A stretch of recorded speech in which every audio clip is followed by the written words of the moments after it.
இந்த சேனலை இன்னும் நீங்க சப்ஸ்கிரைப் பண்ணலனா உடனே சப்ஸ்கிரைப் பண்ணுங்க. கூடவே பெல் பட்டனையும் கிளிக் பண்ணுங்க.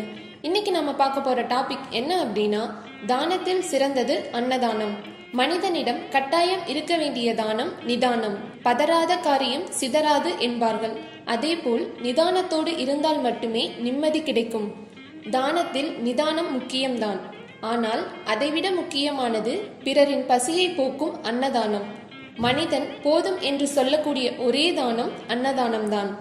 அன்னதானத்தின் சிறப்பு: ஒருவரிடத்தில் பொன், பொருள், ஆடை, ஆபரணங்கள், பணம் கொடுத்தால் இன்னும் கொஞ்சம் தரலாமே என மனம் எதிர்பார்க்குமே தவிர போதும் என்று சொல்வதில்லை. ஆனால் சாப்பிடும்போது வயிறு நிறைந்தவுடன் போதும் என்று கட்டாயம் சொல்லித்தான் ஆக வேண்டும். ஒருவருக்கு வயிறார உணவை அளித்தால் மனம் நிம்மதி பெறும். இதை பெரும்பாலானோர் அனுபவத்தில் உணர்ந்திருப்பார்கள். போதும் என்ற சொல்லே அன்னதானம் செய்பவர்களுக்கு போதுமான செல்வத்தை கொடுக்குமாம்.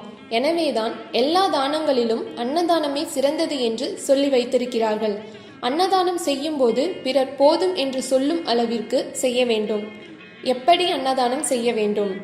அன்னதானம் செய்பவர்கள் தாங்கள் சாப்பிடாமல் இருந்து மற்றவர்களுக்கு தங்களது குடும்பத்தினருடன் பரிமாற வேண்டும்.